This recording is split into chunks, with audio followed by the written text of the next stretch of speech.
Olá, boa tarde a todos e a todas. A gente agora vai para o último painel da manhã. A gente tem a satisfação, tem aqui conosco a doutora Letícia Iume, da Co-Head do KLA Advogados. Gentilmente aceitou o nosso convite para participar conosco aqui e para fazer a moderação desse painel. Eu não sei se a produção já tem a nossa equipe de oradores no ponto para colocar na tela. Eu vou pegar minha colinha aqui. A gente vai ter hoje, a gente vai falar tendências sustentáveis no setor de alimentos e bebidas. A gente tem a CEO da Beef Passion, Amália Seques. A Amália já conhece Vex, já foi parceira em outro evento. Obrigado por estar conosco aqui. Amália, a gente conhece muito o projeto de vocês. A gente está sempre quem apresentou a Beef Passion para a gente foi a Fogo e Fuego. A gente já conhece o produto e a gente é fã. O Henrique França, da No Carbon, também está junto com a gente. Obrigado, Henrique, por participar e por dividir um pouco do seu tempo e conhecimento com a gente. A Mariana Scalzo, que é diretora de comunicação corporativa da Arcos Dourados, que é o McDonald's. A Lisa Lieberbaum, gerente de sustentabilidade da Ambev. E antes de começar, eu queria aproveitar para conversar um pouco com a Letícia sobre a questão do bem-estar animal. Achei muito interessante quando você trouxe essa recomendação para a gente. Fala um pouco, Letícia, no mundo jurídico, como que os escritórios estão vendo a questão do bem-estar animal. Assim, isso para a gente que trabalha com sustentabilidade há muito tempo, eu confesso que eu não estava tão antenado antes de você me trazer essa informação. Obrigada, Rodrigo. Bom, primeiramente, bom dia a todos e a todas. Obrigada pelo convite, muito bom estar aqui na Viex. Rodrigo, para nós também foi uma novidade encontrar esse nicho, né? Porque a gente pensa inicialmente bem-estar animal nos nossos pets, que estão mais próximos. Mas lá no KLA a gente desenvolveu, nesses últimos anos, uma área específica multidisciplinar para tratar da questão de bem-estar animal, porque temos clientes que trabalham, né, instituições não governamentais e também algumas empresas que lidam com a questão dos animais silvestres, mas particularmente a questão do bem-estar animal veio por demandas e inputs de parceiros nossos do agronegócio. Que legal. E que tipo de parceiros são da cadeia de carne, de leite? De carne e de leite. Então, já há alguns anos, eu ouço esse assunto há mais ou menos uns 5 anos, inclusive em algumas reuniões que eu frequentei dentro da sociedade rural brasileira, uma preocupação que começou no grupo de mulheres da sociedade rural brasileira, porque havia com frequência esse questionamento, como o animal é tratado, né? E depois veio essa expressão veio muito forte quando se discutiu a exportação do gado vivo, saiu na televisão, vários ativistas envolvidos, atingindo diretamente a cadeia agropecuária, e a partir daí os conceitos começaram a ser revistos, mas eles não falam só do bem-estar animal, eles incluem sustentabilidade como um todo, a preservação das áreas verdes, das fazendas onde os animais são criados, além da preocupação sanitária em si. Que legal. Isso então não é só uma preocupação que a gente tem para atender norma, ele tem um diferencial competitivo? Eu acredito que sim, né? Eu pessoalmente procuro escolher produtos como os nossos parceiros aqui, né, da própria No Carbon, que eu fui procurar logo depois que eu conheci o Henrique, a Beef Passion também, e a gente tem visto cada vez mais essa preocupação, e eu acredito, Rodrigo, hoje que o consumo ele está muito atrelado à expectativa que o consumidor possa ter. Então, aquela noção de lucro por lucro já não convence mais. Eu acredito que nas relações de consumo as empresas precisam demonstrar uma preocupação em retornar para a sociedade aquilo que elas recebem do lucro. E o bem-estar animal está nesse contexto. Que legal. Bom, eu acho que eu já falei demais, eu vou trocar de lugar de você, eu vou convidar para você ocupar o meu espaço aqui. Acho que você tem muitas perguntas boas para essa equipe de oradores, que inclusive você ajudou a gente a compor. A indicação do Henrique foi muito bem-vinda. Foi um prazer. Eu acho muito interessante, Rodrigo, se você concordar, a gente começar, já que a gente já começou falando de bem-estar animal, começar a ouvir a Beef Passion, né? Conhecer o projeto. Amália, tudo bem? Muito prazer. Prazer, obrigada pelo convite. É um prazer aqui falar um pouquinho mais sobre o trabalho que a Bifascion desenvolve, dentro não só do bem-estar animal, né, mas de uma coisa você me chama, eu venho aí, vou deixar você com eles. Sustentável. Hoje as pessoas começaram a falar de sustentabilidade, mas a Bifascion, ela é a primeira empresa 100% certificada internacionalmente pela Rainforest Alliance desde 2015. O que significa isso? Que eu tenho responsabilidade social, ambiental e trabalhista em todo o meu processo produtivo. Então, para a gente, o tema da sustentabilidade já é um tema que a gente sempre aplicou dentro do nosso negócio, né? O bem-estar animal é uma das premissas que a gente precisa para conseguir trabalhar com o animal. A gente acredita que todo animal bem cuidado e bem alimentado, ele tem um poder e tem um resultado infinitamente melhor em termos de produção. Então, hoje, para te dar alguns números, a Bifascion tem um produto com 70% de gordura insaturada, normalmente a carne bovina tem 70% de gordura saturada, a gente reduz 43% de emissões de gases, e estamos com um novo projeto aí, em intenção de reduzir ao máximo que a gente conseguir essa captação de carbono para os próximos anos. A gente investe muito em biodiversidade e também na questão do bem-estar animal, né, que é a subjetividade de cada ser. Então, são aspectos muito importantes, principalmente quando a gente está falando aí de um produto voltado para um consumidor mais consciente. Então, a gente tem um spa bovino hoje, como a gente está entrando sobre o bem-estar animal, falando só um pouquinho, a produção da Bifascion é 100% verticalizada, né? A gente não terceiriza nenhuma etapa do processo produtivo, desde a inseminação do animal até a distribuição final. Então, eu tenho um controle da procedência e da rastreabilidade de tudo aquilo que está envolvido dentro do meu contexto. Então, eles têm um spa bovino, eles ouvem música, eles brincam com encostadores de saco, de boxe, para eles não terem o desconforto da mosca, né, que é hoje um ponto que acaba estressando o animal, né, pelo incômodo de não conseguir coçar. Então, a gente trabalha com um manejo totalmente humanizado e uma insensibilização animal também. Então, a gente desenvolveu ao longo desses anos algumas parcerias com a Unesp, com a Embrapa, com a USP, onde a gente faz todo esse acompanhamento, né, qualitativo, de acordo com o procedimento que a gente atua. Então, eu sou um pouco suspeita, eu era vegetariana, eu fiquei 8 anos sem comer carne antes de começar a Bifascion, e é um projeto muito desafiador, é muito interessante, mas eu acredito que uma empresa hoje que não tenha um propósito, ela não vai se sustentar ao longo, né, do tempo. Então, eu resumi aqui um pouquinho sobre o que é a Bifascion, mas estou à vontade aqui para esclarecer qualquer dúvida que vocês tiverem. Amália, eu acho que nessa sua primeira fala você trouxe elementos muito interessantes, né? Bom, primeiro o fato de você ter sido vegetariana. Eu estava lendo uma matéria da BBC em que em Manhattan veganos estão abrindo açougues.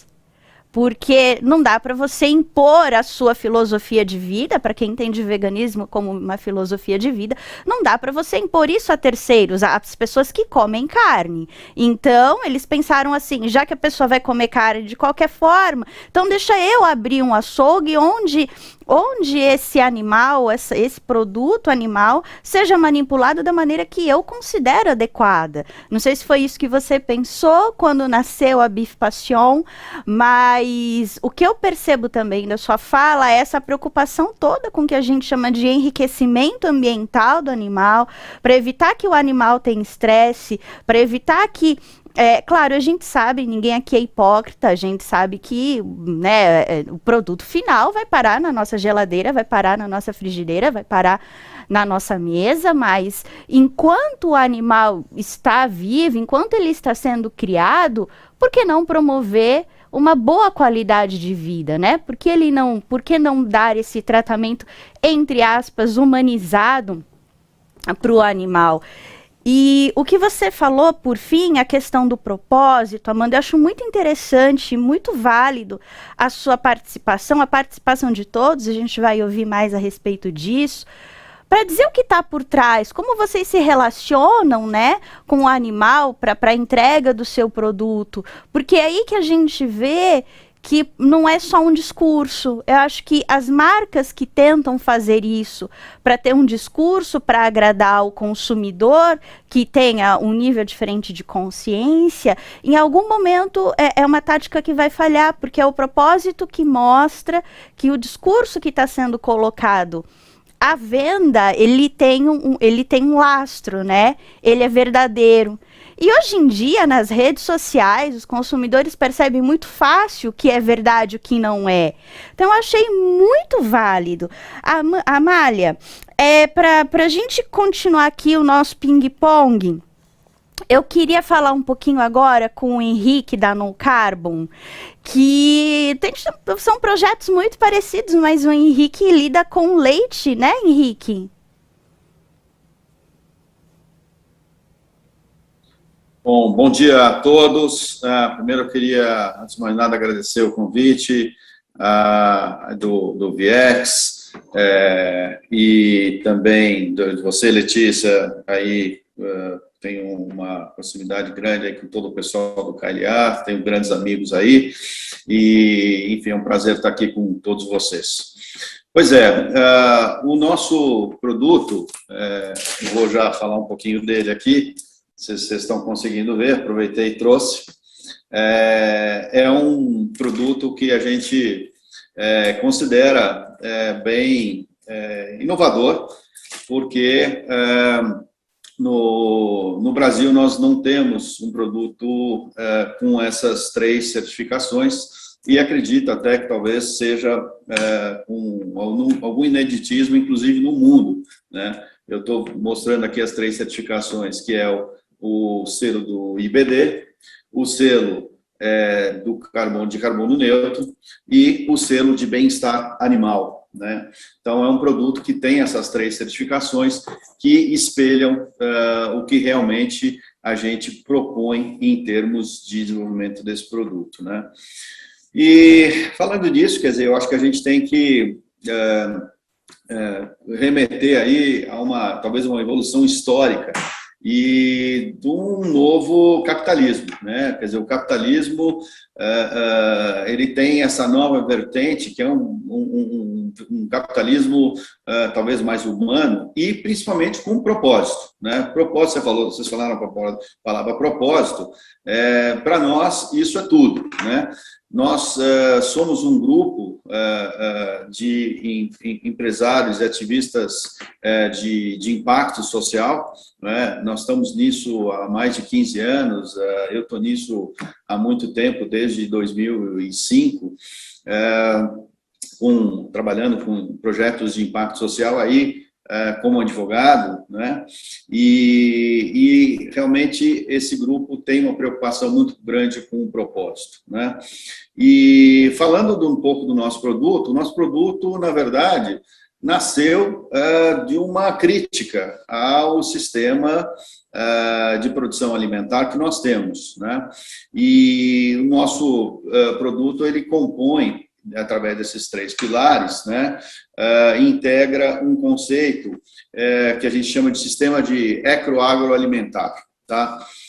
O que seria isso? Quer dizer, a gente propõe, através dessa produção do No Carbon Milk, uma restauração, primeiro, uma restauração florestal, que envolve, inclusive, recuperações de nascentes, né? Sequestro de carbono atmosférico, obviamente, né? E a decorrência disso, quer dizer, nós temos uma conservação e regeneração de recursos naturais e de biodiversidade. A biodiversidade no solo, ela é fundamental, né? E quando você utiliza determinados produtos na produção, né, como pesticidas, herbicidas e outros inseticidas, você mata essa diversidade que nós consideramos que seja fundamental, né? Esse sistema todo, ele também tem como resultante um desenvolvimento socioambiental dessas áreas rurais. Isso também está incluído no nosso projeto. Nós temos um programa de parceria com pequenos produtores, também compõe toda a vertente do nosso projeto, né? Então, é isso, basicamente, a gente quer produzir um alimento que seja muito saudável, de uma forma que seja boa para o consumidor e principalmente boa para o planeta. A coisa está muito feia aí fora. Eu acho que ainda não existe essa consciência em relação à questão climática. Na nossa ótica, as pessoas estão começando a acordar para isso agora, enquanto que, por exemplo, na Europa você não fecha um seguro de exportação sem dizer como é que está o seu inventário de emissões, né? Quer dizer, então, essa questão climática aqui no Brasil está começando agora, e realmente a expectativa que a gente tem é que exista essa maior consciência, porque o problema é muito grave, né? Então, a gente acredita que o no carbo possa ser, assim, ajudar a despertar dessa consciência, né? E, principalmente, ele é muito gostoso. Eu sou suspeito para falar, mas o leite é muito, muito bom. Obrigada, Henrique, obrigada. Gente, a gente conseguiu mais informações muito preciosas sobre essa cadeia produtiva com a fala do Henrique, e a primeira delas é a preocupação que a No Carbon tem, então, de fazer esse rastreio, esse mapeamento das áreas verdes, né? Inclusive, nas grandes cadeias agropecuárias, me parece, pelo que a gente estuda, pelo que a gente lê, que essa é a etapa mais difícil, né? O Ministério Público Federal, por exemplo, tem um programa específico só para monitorar nessa cadeia se o gado está vindo de uma área que tem reserva legal, que tem APP preservada. E quando se tem uma multiplicidade, né, de parceiros que criam um gado para depois ir para o frigorífico, o rastreio disso é muito difícil, é a etapa mais complexa, né, de monitorar o compliance ao longo dessa cadeia, e a gente já sabe, então, pela fala do Henrique, que na No Carbon isso funciona.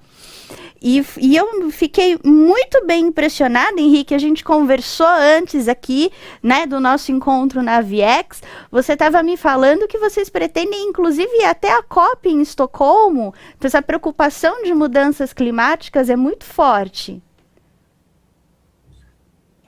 Exato. A gente tem, enfim, um convite para participar, por essas questões de logísticas e de Covid, a gente está fechando isso provavelmente essa semana, mas provavelmente teremos, inclusive, a possibilidade de um painel específico para falar de alimentação, etc., onde provavelmente a gente apresentaria o No Carbon, né? Quer dizer, a reunião vai ser na Escócia, né?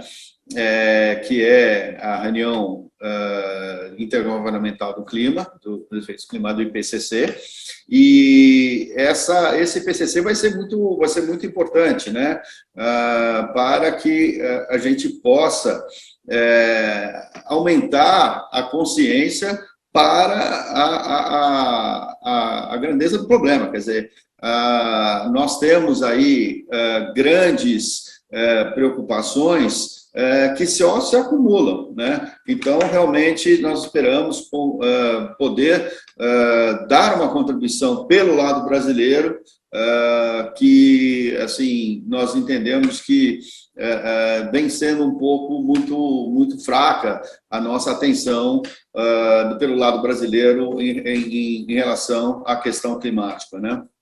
Certo. Vamos nos sentir, então, muito bem representados na Escócia. Corrigindo, então, a informação.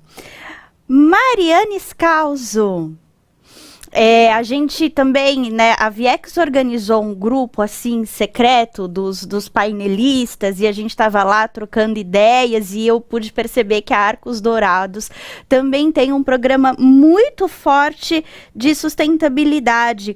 E aí eu queria que você, Mariana, por favor, contasse para nós como é essa preocupação dentro da Arcos Dourados. Bom, obrigada a todos, obrigada pelo convite. E, doutora Letícia, é um prazer poder conversar aqui, contar um pouco dessa história e como é que a gente faz isso aqui dentro de uma cadeia tão grande quanto é o sistema McDonald's. Não sei o quanto todos conhecem, mas a Arcos Dourados é a empresa que opera o sistema McDonald's em 20 países da América Latina e Caribe. Então, é uma cadeia brutal, imensa. Aqui, só no Brasil, a gente está falando sobre mais de 1.040 restaurantes e um atendimento de 2 milhões de pessoas por dia. E, então, garantir tudo isso é muito difícil, e olhar para como a gente pode fazer isso com responsabilidade social e ambiental é também muito importante. Hoje, a Arcos tem uma plataforma pública que é o seu compromisso social e ambiental. Se chama Receita do Futuro, está disponível na internet, e a gente trabalha em alguns pilares de atuação. Um deles, por exemplo, até pegando o gancho do que o Henrique estava falando agora na fala anterior, a gente trabalha também com o monitoramento da nossa cadeia de produção bovina.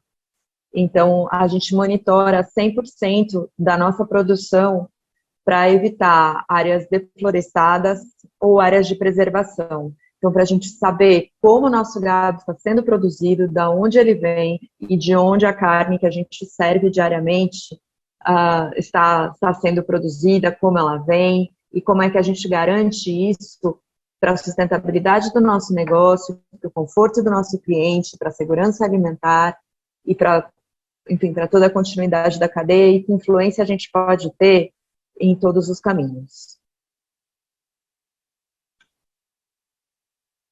Oi, aqui. Estão falando para eu olhar para aqui, gente, desculpa. Mariana, muito obrigada. E, né, enfim, vocês, com relação à origem dos produtos que vocês têm no cardápio, quais são as iniciativas? Não sei se tem alguma coisa específica que você queira contar para a gente. Olha, a gente tem várias iniciativas, né? A gente tem uma cadeia que é muito complexa. Hoje a gente trabalha com 78% da nossa cadeia em produção local. Então, como eu falei, a gente já são 20 países, então cada país e cada localização, principalmente num cenário como o do Brasil, que é um país praticamente continental, é muito grande. Então, para a gente é muito importante como a nossa cadeia está envolvida. E a gente tem outro exemplo que eu posso trazer para vocês, que é muito importante para a gente na nossa cadeia, a questão da economia circular e o uso do plástico. Desde 2018, a gente já conseguiu fazer uma redução de 40% do uso do plástico de uso único. Então, pode parecer uma coisa meio simples, uma coisa besta, que é a questão do canudo de plástico. A partir do momento que o canudo deixou de ser ofertado, isso faz uma diferença brutal. A gente hoje não coloca mais canudo automaticamente nas bandejas. Hoje não, desde 2018, me desculpe. Como também não há mais aquelas antigas tampinhas dos copos. Enfim, são pequenos detalhes que vão mexendo na forma como o produto é servido, nos hábitos dos consumidores, e passando a incorporar novas soluções no dia a dia que trazem soluções melhores para o nosso consumidor e também para o nosso meio ambiente. Toda a nossa cadeia, por exemplo, de recipientes, essa cadeia deixou de ser plástica e passou a ser de papel, também certificado, com produção e responsabilidade florestal. Então, assim, são pequenas coisas não pequenas coisas, né, mas são detalhes que dentro de uma cadeia brutal como a nossa fazem uma diferença avassaladora no caminho. Uma outra coisa, por exemplo, que é icônica no McDonald's são as bandejas, e as bandejas plásticas. A gente começou a fazer a substituição dessas bandejas através de uma parceria com uma empresa israelense que transforma resíduo em um material firme que dá essa sensação e a firmeza do plástico. Então a gente não perde o contato do cliente, o bem-estar, o hábito, mas a gente substitui por um material chamado UBQ, essa tecnologia, e a gente faz isso de uma maneira mais sustentável, consegue dar um uso melhor para o nosso resíduo e uma solução melhor para o que a gente tem no nosso ambiente de restaurante. Mariana, eu acho muito interessante porque você começa a descrever as mudanças, né? Falando da tampinha, falando do copinho, do canudo, e a presença do McDonald's é tão marcante na vida de todos nós que a sua descrição é imagética, né? Você fala e a gente consegue visualizar aquilo que você está falando. E com relação, né, fazer uma adição à sua fala com relação aos canudinhos plásticos. Eu já ouvi pessoas falando, por exemplo, olha, mas, poxa, qual é o problema de eu usar o canudinho plástico? Depois recicla, porque esse papel recicla, o plástico recicla. Eu não sei se todo mundo sabe, mas às vezes o peso é tão insignificante que o material acaba não sendo reciclado. É o caso de alguns copinhos plásticos, é o caso dos canudinhos. É por isso que esse material não é reciclado e quando descartado de forma incorreta, ele acaba realmente indo parar nos rios, nos mares e causando todo o transtorno do qual a gente já é conhecedor. Por isso que essa iniciativa, todas as iniciativas que buscam reduzir o uso do plástico são muito bem-vindas e muito sustentáveis. Parabéns pelo programa, Mariana. Eu queria agora, né, no último Pong do nosso ping-pong, ouvir a Lisa. Tudo bem, Lisa, da Ambev? Que prazer estar falando aqui com vocês todos hoje. Eu gostaria que você contasse para todos nós, né, os principais programas de sustentabilidade da Ambev. Sou fã da Água Ama, muito fã. Mas eu gostaria também que você, né, para a gente avançar aqui na nossa discussão, desse a sua opinião sobre qual é o papel da inovação na sustentabilidade. Perfeito. Bom dia, pessoal. Obrigada pelo convite, estar aqui hoje. É um prazer compartilhar a mesa com esses colegas incríveis. Estou aprendendo bastante aqui nesse painel. Vamos lá. Quando a gente fala de sustentabilidade aqui na Ambev, a gente está numa jornada já há muitos e muitos anos, né? Então, a gente hoje tem nossas metas de sustentabilidade para serem atingidas até 2025, que a gente lançou em 2018, mas essa jornada vem de bastante mais atrás. Assim, o nosso primeiro compromisso público a gente lançou em 2010, atingimos todas as metas até 2013, lançamos uma segunda série de compromissos, também todas as metas foram atingidas, e agora, em 2018, a gente lançou essa série de compromissos que estão vigentes até 2025, com 5 grandes focos no qual a gente trabalha. Então, a primeira frente que a gente trabalha, aí, muito relacionado ao que os meus colegas já comentaram, é agricultura sustentável. Então, que 100% dos nossos produtores que produzem, né, os insumos das nossas bebidas, eles têm que estar capacitados, conectados e financeiramente empoderados. Então, é uma frente bem grande, a gente tem mais de 4.800 produtores que trabalham diretamente conosco, e a gente faz esse trabalho diretamente com eles. Nossa segunda frente é relacionada à água, né, acho que sem água a gente não tem cerveja, não tem refrigerante, é o nosso ingrediente principal. E a nossa meta, ela diz que onde a gente trabalha, em regiões que a gente trabalha que tem um estresse hídrico, essas operações elas têm que demonstrar uma melhoria mensurável da qualidade e da disponibilidade da água. E aí tem várias frentes que a gente trabalha, então desde a redução do consumo de água na produção da bebida, né, é um dos principais indicadores que a gente tem, é quantos litros de água a gente usa para produzir 1 litro de bebida, né, de cerveja. Esse valor a gente já reduziu em mais de 55% aí nos últimos 18 anos, então a gente vem trabalhando muito forte aí na parte de engenharia para melhorar os nossos processos e reduzir o consumo de água, mas a gente tem uma atuação muito grande também fora dos nossos muros, né, que a gente fala, a gente tem o dentro de casa e o fora de casa, né, e a gente atua em todas as metas dentro e fora. E para fora a gente tem um programa que chama Bacias e Florestas, que é onde a gente busca fazer a regeneração dessas bacias hidrográficas nas regiões de alto estresse hídrico, para que elas voltem a ter uma qualidade, uma disponibilidade melhor. E a gente também tem, como você citou, doutora, o projeto da Água Ama, que é uma água que tem como objetivo levar água para quem não tem acesso. Então, todo o lucro obtido na venda da Água Ama, ele é destinado para levar água. Começou focado no semiárido brasileiro, mas a gente está expandindo, então, recentemente a gente lançou uma etapa do projeto que está levando água para desertos urbanos de cidades, desertos hídricos urbanos, dentro de cidades, né, então leva água para quem não tem acesso à água dentro das grandes cidades, então esse é o grande objetivo da Água Ama. Nossa terceira frente aí é relacionada a mudanças climáticas, então também, de novo, olhando para dentro de casa, a gente tem uma meta de consumo de energia 100% renovável nas nossas operações, e olhando para fora, a gente tem como objetivo reduzir as nossas emissões de carbono em 25%, e aí, falando da cadeia como um todo, então, desde a da produção agrícola, da produção de embalagem, toda a parte de transporte, as nossas operações, até a geladeira que gela o produto ali no ponto de venda. Nossa quarta meta, aí relacionada também com o que a Mariana estava comentando, é focada em embalagem circular, então que os nossos produtos, eles devem estar em embalagens ou retornáveis, ou feitas majoritariamente de conteúdo reciclado, e aí no ano passado a gente lançou um complemento para essa meta de embalagem circular que fala especificamente do plástico, então é uma meta adicional de garantir que a gente elimine totalmente a poluição plástica das nossas embalagens, né, garantindo a total circularidade desse material, então que ou a gente consiga reduzir, como o exemplo do canudo, ou que a gente consiga substituir por outros materiais, ou que a gente use conteúdo reciclado para garantir que esse material esteja voltando como matéria-prima no nosso processo.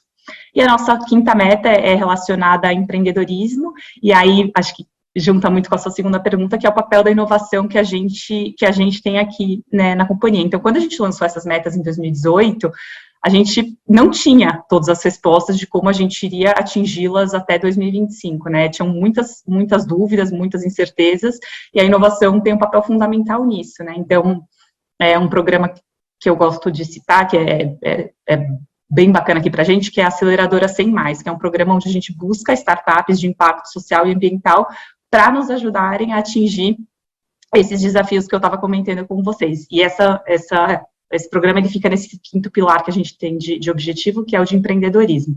Então, essa aceleradora, a gente está no terceiro ano, onde a gente está com 20 startups, que a gente acelera, tem aulas, faz pilotos para ajudar elas a escalarem e elas nos ajudam a atingir esses objetivos. Então, assim, a inovação tem um papel fundamental, e aí não só com startups, mas a gente também tem muitas outras frentes, parcerias com universidades, centros de pesquisa. O nosso próprio Centro de Inovação e Tecnologia no Rio de Janeiro, ele fica baseado dentro da Universidade Federal do Rio de Janeiro, então, realmente, essa parte de pesquisa acadêmica também é super relevante para a gente conseguir atingir os nossos objetivos e buscar soluções que nem sempre a gente já tem as respostas quando a gente lança os desafios, né? Certo, Lisa, obrigada pela sua fala, por compartilhar conosco.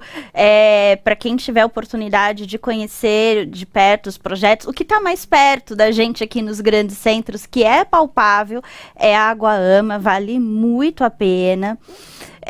Para a gente começar a nossa segunda rodada, eu gostaria de ouvir de vocês uma percepção, né, com relação aos resíduos, né, a destinação das embalagens plásticas. Então, todos fazem trabalhos no sentido de reduzir o uso de plástico, no sentido de conscientizar o consumidor também. E isso é importante que fique claro que quando a legislação relacionada à logística reversa fala de responsabilidade compartilhada, isso significa que o consumidor também tem que dar a sua parte para que a gente consiga fazer a gestão adequada dos resíduos. E eu imagino que esse seja um grande desafio, né? Vocês encontram alguma dificuldade com relação às autoridades públicas nessa questão de destinação das embalagens, daquilo que ainda não é possível reduzir? Eu vou voltar à nossa roda, começando novamente pela Amália. Bom, todas as embalagens da Bifassion são recicladas, né? E elas contam com a aprovação do selo Eu Reciclo, que é um programa de economia circular e reversa, né? Então, automaticamente, toda essa parte das embalagens, elas já são retornáveis e reutilizadas depois.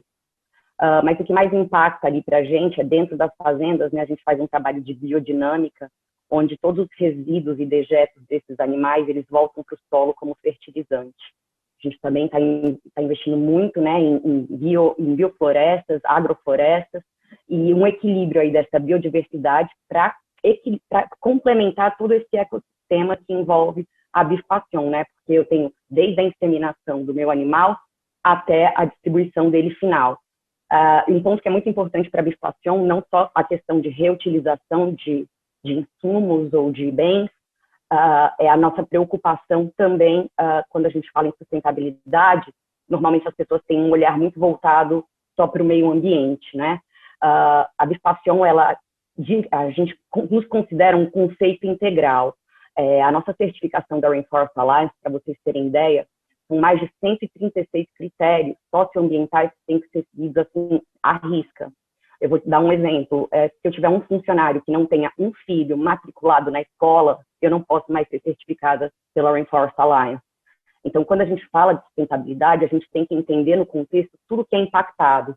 E dentro da nossa operação, principalmente com esse investimento em biodinâmica, a gente tem a intenção de realmente fazer um reaproveitamento, praticamente 80% de tudo aquilo que é utilizado na produção do nosso produto. Então, é desafiador, né, como a Lisa falou, né, eu acho que temos muito ainda para conquistar, tem coisas que não temos respostas, mas as iniciativas que estão sendo adotadas são infinitamente benéficas para o contexto inteiro, não só para o meio ambiente, não só para quem consome e não só para o animal, né? Então, eu acho que é aí que tem que ter esse equilíbrio de tudo, né? A gente não pode falar em sustentabilidade se a gente também não tiver uma condição digna de alguém que trabalha ali, ou então uma destinação correta de uso desses resíduos que são utilizados. Fantástico, Amália. Eu acho interessante na sua fala que você falou da questão do reuso, do reaproveitamento, que é a finalidade primeira de uma boa gestão, né, de resíduos sólidos enfim, isso é saudável para o meio ambiente, isso é saudável para o bolso da empresa. E a segunda questão que você lembrou muito bem sobre sustentabilidade é que ela não é só ambiental. Né? A gente vem da faculdade, a gente vem dos meios de comunicação com a ideia formada de que sustentabilidade é um tripé de meio ambiente, social e ambiental, mas nem sempre a gente para pensar o que significa cada um desses pés que sustentam esse tripé. E a questão de pouco tempo atrás, Joe Elkington, que é o cara que criou o termo, né, o tripé da sustentabilidade, como as coisas evoluem, ele mesmo propôs a revisão do tripé da sustentabilidade, porque tem 2 pés desse tripé que são mais importantes, que é a sustentabilidade social e a sustentabilidade ambiental. Sem isso, a sustentabilidade no que concerne, né, a sustentabilidade econômica do negócio não é alcançada.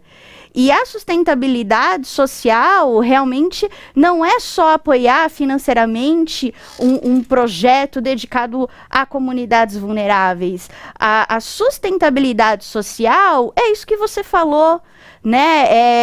É olhar primeiro para dentro de casa, garantir que todos os filhos dos funcionários tenham acesso à escola. Isso é muito interessante. Isso cria primeiro, né, um vínculo de pertencimento, na minha opinião, né, do seu colaborador. Isso para nós do KLA é muito importante, é muito interessante, conversa muito com a gente tem um grupo de diversidade muito forte, liderado pelo meu sócio Paulo Prado.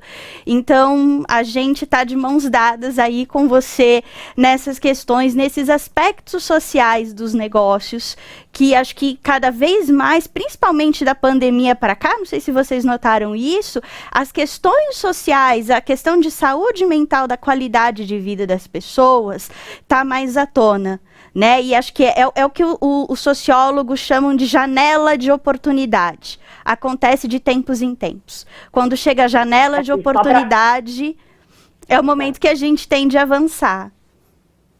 E só para complementar, a Bifassion está investindo muito agora na nutracêutica, né, onde o alimento é o seu remédio. Então, a gente quer entender todas as propriedades nutritivas e benéficas que esse animal pode vir a desenvolver, literalmente dentro do nosso conceito do boi de cabo a rabo, utilizando todas as partes desse animal com um benefício. Então, a gente está desenvolvendo trabalho com Alzheimer, que estão sendo muito positivos, uma redução infinitamente positiva sobre o colesterol, de alguns testes que a gente tem feito em idosos.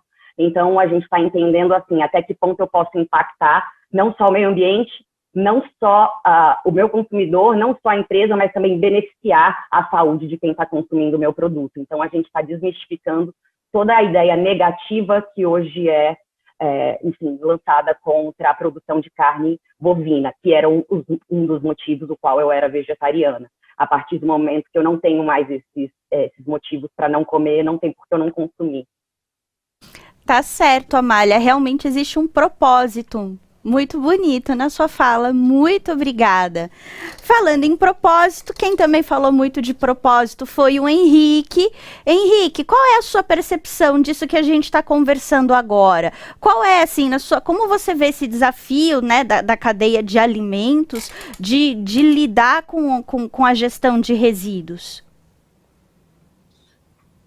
Olha, Letícia, esse é um tema muito importante para nós.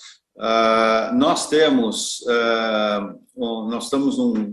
na criação de um grupo de trabalho específico para o desenvolvimento da economia circular e reciclagem da nossa embalagem. E, enfim, a gente espera, enfim, que isso seja também um dos nossos futuros pilares, né? Isso com certeza será. Esse programa, ele envolve uma comunidade de pequenos catadores que ficam em torno da nossa da nossa região. A gente entende, e eu concordo aí com a Amália, que o aspecto social, ele é fundamental em consonância aí com a questão ambiental, né? Quer dizer, nós temos uma preocupação não só quando a gente quer mitigar as nossas emissões, né? Até, enfim, eu esqueci de falar, quer dizer, nós temos anualmente o cálculo do nosso inventário de emissões. E a gente entende que a única forma de você mitigar essas emissões é plantando árvore. E nós temos, enfim, já em andamento, um plantio de mais de 7.000 árvores, né, numa área de 4 hectares. Né? Então, cada vez que a pessoa está bebendo o nosso leite, ela sabe que está sendo plantada a árvore, que é a nossa única forma de mitigar essa emissão de carbono, né? Voltando a esse aspecto da circularidade e do reuso do plástico, etc., nós temos a consciência de que isso é uma questão fundamental. A nossa embalagem ainda é de plástico, mas nós temos planos para mudar isso, não é?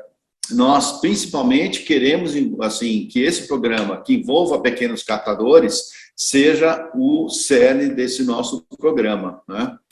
E é fundamental. A gente acha que a quantidade de plástico que está hoje nos oceanos é uma coisa absurda, né?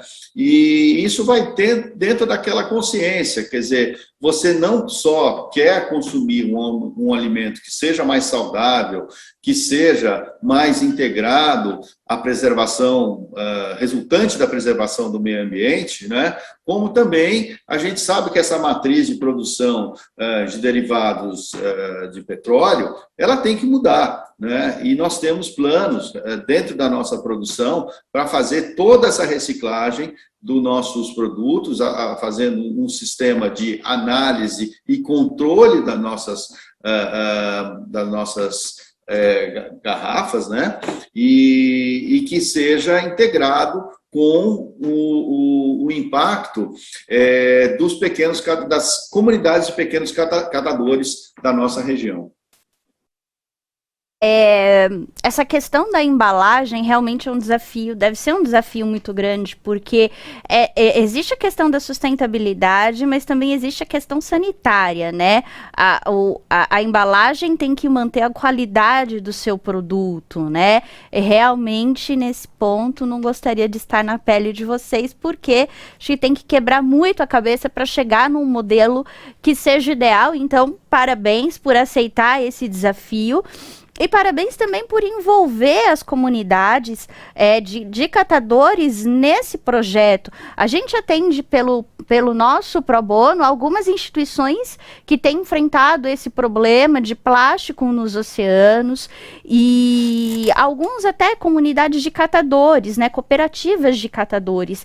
E eu fico impressionada de ouvir no relato como eles são parte dessa cadeia de logística reversa, ainda que de maneira informal, mas eles não contam com o apoio de ninguém, né?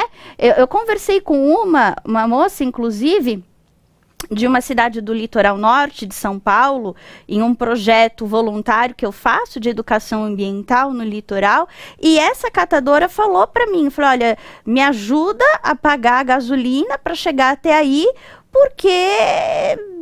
sabe, a gente vai falar na prefeitura, a prefeitura fala que não é problema da prefeitura, e nisso a gente sabe que dentro da Política Nacional de Resíduos Sólidos existe essa questão envolvendo quem paga a conta, né? Qual é a parcela do empreendedor, qual é a parcela do poder público, e aí essas pessoas, esses catadores, essas comunidades ficam realmente desassistidas. Então existe a boa intenção de participar, mas eles não têm ajuda. Que bom que você pensou nisso, fico muito contente. Eu vou voltar ao nosso ping-pong agora para Mariana. Eu não sei que desafio ela ainda tem, mas se você tiver algum, compartilhe conosco, porque você estava contando, né, já todas as iniciativas que têm sido feitas, me corrija se eu estiver errado, de 2018 para cá, né, com a substituição da tampinha, do canudinho, da bandeja. Vocês ainda veem algum desafio nessa questão de manejo de resíduos? Nossa, Letícia, os desafios são imensos, imensos. Eu acho que a gente tem, como você falou, assim, a gente ainda tem um espaço muito grande para trabalhar também, engajar esse consumidor, né, no que a gente, como é que a gente pode trazer dados e engajamento para ele. Ainda é um pedaço que a nossa sociedade, como o Henrique trouxe, está um pouco ainda desconectado, o desafio é brutal, então a gente tem muitas coisas para serem trabalhadas, claro, assim, e eu acho que aí entra um pouco do que você estava falando, e o Henrique trouxe também, a Amália trouxe também, o envolvimento de todos. Eu conheço um pouco mais dos programas que a Lisa falou, conheço um pouco mais da atuação da Ambev, mas como a gente vai fechando parcerias que sejam importantes, e talvez nessa hora as empresas tenham um passo muito, muito importante em dar sinalização de caminhos, viabilidades, o que é importante ser feito e como a gente pode fazer. Aqui, para Arcos Dourados, a gente tem também algumas parcerias com cooperativas para a questão de reciclagem, algumas atuações locais. A gente tem projetos pilotos também de desenvolvimento de aterros, de tratamento de resíduos diferenciados, que a gente quer conseguir implantar para toda a rede, a gente começa a trabalhar. E por isso que também, como a Lisa trouxe, é importante muito a gente pensar em inovação, e inovação não é, né, fazer o projeto que vai para o espaço, o grande foguete e tal, mas é como é que a gente melhora e transforma esse nosso dia a dia, né? Como é que coisas pequenas, que podem parecer pequenas, têm uma escala brutal na hora que a gente consegue rodar elas para todo mundo.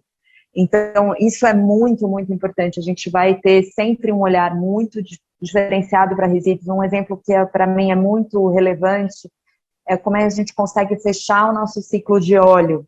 O óleo que é usado para fritar as famosas batatinhas.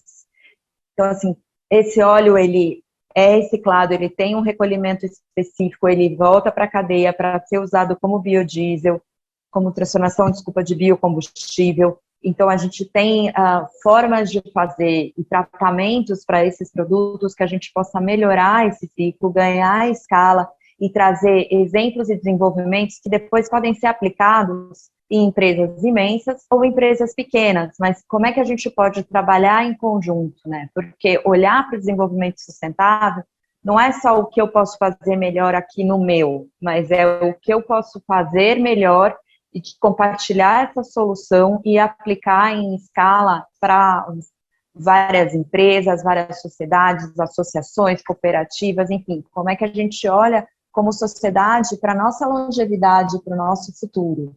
Eu acho que esse sim é o grande papel que, e principalmente empresas grandes como a que eu trabalho hoje, podem fazer e fazer real a diferença na sociedade. Poxa, Lisa, oh, meu Deus, desculpa, Mariana, que bacana. Obrigada por trazer mais um exemplo, né, de reuso, de reaproveitamento. Isso é importante. Gente, não é só uma questão de sustentabilidade, é uma questão de inteligência, né, de uso inteligente dos recursos. E muito interessante essa postura de compartilhar. Quer dizer, vocês todos estão aqui compartilhando conosco o que as suas empresas fazem com relação à sustentabilidade, com relação a bem-estar animal, com relação a mudanças climáticas, e tem centenas de pessoas assistindo a gente que podem replicar essa ideia, que podem adaptar essa ideia, e isso me lembra muito a história do Santos Dumont. Santos Dumont não foi o primeiro a criar o avião, os primeiros foram realmente lá os irmãos americanos. Mas por que Santos Dumont é mais reconhecido que eles como pai da aviação? Porque os irmãos americanos, quando eles criaram o avião, eles queriam lucrar sobre os royalties do projeto. Então, eles não contaram para ninguém. Já o Santos Dumont acreditava que a aviação era para todos, que o sonho de voar do homem deveria ser compartilhado com todos. Então ele fazia exposição pública, ele abriu o projeto, ele realmente doou uma parcela do conhecimento dele para a humanidade. E eu acho muito interessante, muito louvável, e nesse ponto parabéns para a Viex por reunir exemplos tão notórios, e está todo mundo aqui de coração aberto, dando seus exemplos, contribuindo para que a gente multiplique ideias, né? Para que essas ideias continuem crescendo, florescendo e sirvam de exemplo, de inspiração para outros empresários. E aí, por fim, Lisa, o que você conta para a gente? Como você vê a questão dos desafios relacionados ao manejo dos resíduos aí na Ambev? Perfeito. Então, aqui também quebrando esse tema em dentro dos muros e fora dos muros, acho que dentro dos muros a gente tem essa questão já super bem resolvida, né? A gente destina corretamente 99, alguma coisa, agora não sei de cabeça, por cento dos resíduos gerados dentro das nossas fábricas corretamente, e o nosso grande desafio, de fato, está no resíduo que a gente gera na cadeia, né? Então, no que a gente produz, vai para o consumidor e ele consome. É importante comentar que boa parte da nossa venda, né, um volume considerável da nossa venda é em embalagens retornáveis, são aquelas embalagens que são feitas uma vez, o consumidor consome o líquido, né, seja no ponto de venda, no bar, no restaurante ou na casa dele, e aquela garrafa volta para o ciclo para ser lavada e reenchida, né. Então, acho que isso é o exemplo perfeito da economia circular, né, que você produz o recurso uma vez e ele volta aí mais de 20 vezes dentro de um ano, a mesma embalagem, mas a gente tem parte das nossas embalagens que são descartáveis, né, não são reutilizáveis. E aí que está o nosso desafio. Então, a gente tem vários programas para lidar com essas embalagens. Eu gostaria de citar um que ele junta bastante os comentários anteriores, porque ele é endereçado especificamente para cooperativas e ele nasceu do fruto de cooperação entre empresas, que é o Reciclar pelo Brasil. Então, várias empresas tinham seus programas de investimento em cooperativas separadamente, e aí a gente entendeu que se a gente se juntasse e fizesse esses investimentos de maneira organizada e junta, eles seriam mais efetivos e mais eficazes. Então, em 2017, a gente cofundou esse programa com a Coca-Cola, então é bem interessante ver, né, dois concorrentes na gôndola, né, que são concorrentes na venda, se juntando para fazer um trabalho de sustentabilidade. Então, acho que eu tenho bastante orgulho desse programa. Então, a gente se juntou com a Coca na época, e hoje já são mais de 19 empresas participantes do Reciclar pelo Brasil, e ele é um programa de investimento e profissionalização das cooperativas. São 190 cooperativas participantes desse programa em 22 estados do país, e a gente tem uma parceria com a ANCAT, que é a Associação Nacional dos Catadores, que faz toda uma avaliação, um diagnóstico das cooperativas e um plano de ação para que elas vão evoluindo em 7 diferentes quesitos. Então, olha, desde questão documental, né, como que estão as documentações da cooperativa, a questão de produtividade, né, olha, faz toda uma análise do processo para ver como que a cooperativa pode passar a produzir mais, né, e por consequência gerar mais renda para os cooperados, questões de saúde e segurança, enfim, então ele é um programa super completo, que existe aí desde 2017, né? E outro programa que eu queria comentar, a gente tem alguns pilotos rodando, a gente gosta muito de fazer testes, ver o que funciona, né? Começar pequeno, ver o que funciona bem, aprender, errar pequeno, para depois escalar para o tamanho da companhia, né? A Ambev é muito grande, então assim, a gente precisa errar pequeno, né? Não dá para a gente errar grande. Então a gente sempre começa os nossos programas com pilotos. A gente tem alguns que eu queria destacar aqui, a Green Mining, que é uma startup que veio da nossa aceleradora de startups que eu comentei, que eles fazem a recolha dessas embalagens descartáveis em vários restaurantes, e aí durante a pandemia eles estenderam também a atuação para condomínios residenciais. Ontem mesmo a gente lançou um novo programa que é o Deixa Aqui, junto com a Triciclo, que também é uma parceria com outras empresas, então a gente está aí junto com a Colgate, com a Suzano, para fazer a coleta de recicláveis em troca de pontos para o consumidor. Então ele é um container automatizado que você pode deixar o seu reciclável lá e você troca por pontos, que podem virar benefícios em conta de luz e outras coisas. A gente tem uma parceria com a cooperativa You Green aqui em São Paulo, no que a gente criou 2 locais chamados Pontos Verdes, que é focado para catadores independentes, autônomos, que eles podem fazer a venda nesses locais sem ter os intermediários. Então, a gente tem vários projetos acontecendo, e aí temos mais alguns para lançar até o fim do ano, no qual a gente testa, avalia, aprende e aí escala. Então, a gente tem vários programas nessa linha. Pessoal, a gente tem um tempinho de uma última intervenção rápida. De toda forma, eu quero agradecer muito a cada um de vocês por todas as informações. Eu vou sair daqui sabendo mais do que eu sabia alguns minutos atrás, né? Se cada um que está nos assistindo também sabe mais agora do que sabia alguns minutos atrás, já valeu super a pena aqui a nossa participação. Então, eu tenho autorização para fazer uma pergunta para cada, que é a mesma pergunta para todos responderem, assim, rapidinho, sim ou não e por quê? Vocês acreditam que o consumidor paga mais caro, ele escolhe pagar mais caro por produtos que ele entende, que ele reconhece como sustentáveis? Vamos fazer a roda de novo, começando pela Amália, na sequência o Henrique, a Mariana e a Lisa. Por favor. Infelizmente, o Brasil ainda é um país onde a cultura da sustentabilidade, né, e do consumo consciente é muito pequena. Mas é inegável que esse número está aumentando e cada vez mais eu noto que os clientes estão desejando buscar, né, por produtos com mais procedência, com mais transparência, um produto que realmente assegure ali uma qualidade que ele não tem certeza em comparação a um concorrente, né? É claro que se você comparar com o Reino Unido ou Estados Unidos, o nosso consumo consciente ainda é muito reduzido. Mas eu acredito que isso é uma crescente e que nos próximos anos isso só tende a aumentar. Amália, Henrique. Olha, realmente ainda não existe uma consciência plena em relação ao consumo, tanto de qualidade quanto em relação aos efeitos de produção. Mas eu vou pegar o caso, por exemplo, do crescimento dos produtos orgânicos no mundo.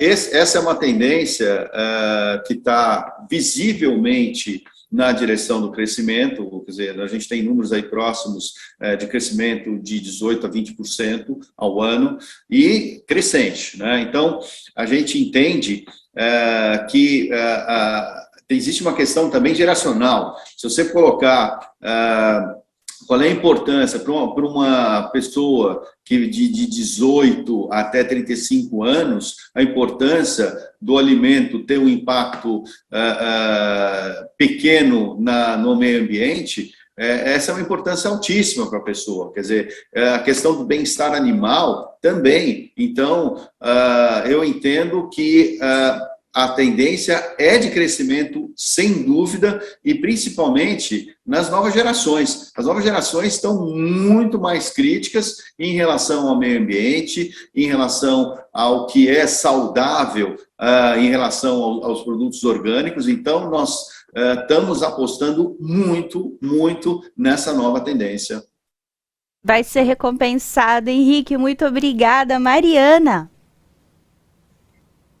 Bom, concordo com tanto que a Amália e o Henrique trouxeram. A gente acha que ainda tem um longo caminho como sociedade aqui no Brasil para caminhar, mas é uma jornada e ela não olha para trás. Então, aqui no MEC, a gente faz muitas pesquisas, a gente ouve muito o consumidor.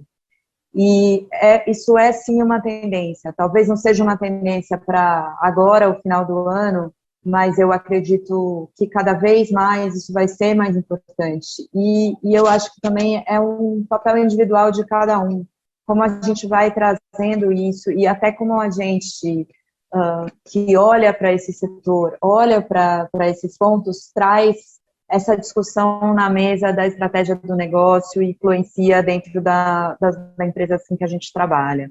Agora, sem dúvida nenhuma, eu acho que assim, o crescimento de marcas pequenas, de pequenos produtores, de produção responsável, o compromisso dos orgânicos, as certificações, e como esse mercado vai avançando, isso já aponta que muito em breve, e esse jovem que vem e que é o consumidor, que vai estar tendo o poder de decisão de consumo amanhã, isso vai ser primordial. É primordial. E mais do que isso, assim, não é só sobre o consumo, é sobre como a gente quer viver daqui a alguns anos. Então, acho que a gente precisa olhar para isso sem sombra de dúvida.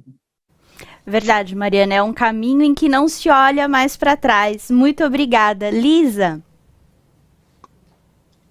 Bom, para ser bem sucinta aqui, concordo com todos os pontos trazidos, que é algo que, sem dúvida, está crescendo, está se tornando cada dia mais relevante, cada dia temos mais consumidores demandando sobre o tema, mas sobre o ponto da pergunta de pagar mais caro, acredito que existem sim consumidores que pagam mais caros, que estão dispostos, mas é uma parcela da população que tem a condição, né, de pagar mais caro por um produto que apresente essas características. Então, a gente sabe que a maioria do nosso país, das pessoas do nosso país não tem essa possibilidade de escolha, infelizmente, ainda que possa ser algo relevante.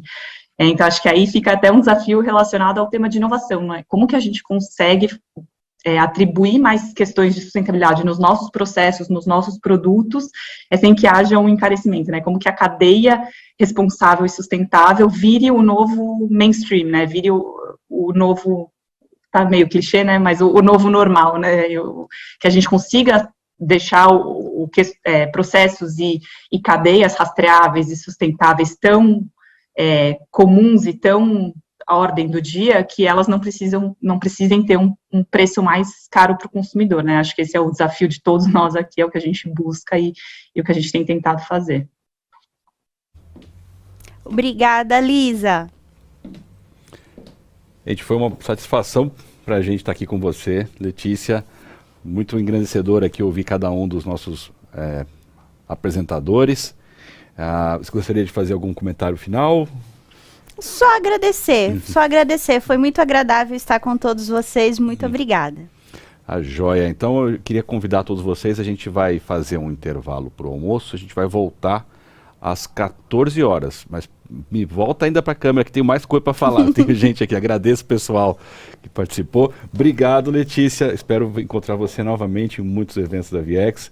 E eu não sabia dessa história do Santos Dumont com todos esses detalhes. Eu acho que ele devia estar também nos nossos eventos aqui, a gente tiver a oportunidade. Eu acho que ele participaria com muito prazer. Foi ótimo, pessoal. Obrigado. Eu queria dar um aviso também, mas só quem pode dar esse aviso é quem tem menos de 30 anos. Então eu vou chamar a Amanda aqui. Ela estava me dando um aviso que eu tinha que falar. Voltei aqui para a tela, gente. Oi, de novo. Letícia, muitíssimo obrigado pelo painel, foi super legal. Acho que os convidados também trouxeram ótimas colocações. Bom, gente, na verdade é um recado rápido antes da gente fazer a pausa para o almoço. Não esquece de tirar uma foto de que vocês estão assistindo o congresso, marcar a Viex, marcar os palestrantes, isso é bem legal ter aí uma interação. E depois a gente pode até pensar num sorteiozinho de um ingresso para o LASE. Isso, na conta da Amanda. Ela vai sortear o ingresso para o LASE para todo mundo, quem fizer os melhores comentários. Falando em sorteio, a gente vai ter um código à tarde para quem quiser. A gente vai conhecer mais uma pessoa que fala de alimentos e bebidas, mas ele vai estar no final com a gente desse painel hoje à tarde. Vai falar um pouco sobre a experiência de uma cervejaria sustentável. Acho que é a primeira cervejaria sustentável. Isso. Tem notícia, então. Então, a gente vai guardar aí, para a curiosidade de vocês, um pouco mais sobre a cervejaria, mas já se preparem que hoje à noite acho que dá para vocês tomarem uma cervejinha com desconto que a gente arruma para vocês. Legal. A gente vai falar então à tarde sobre empreendedorismo, vai falar sobre inovação, vai falar sobre financiamento, economia verde. E a gente vai conhecer pessoalmente aqui quem está com a gente, o Marcos Vilela, que cortou o cabelo na melhor barbearia de Buenos Aires, está com um mullet maravilhoso. Sem dúvidas. Mas é isso, pessoal. Posta aí, marca Viex e até às 14 horas. Tá joia.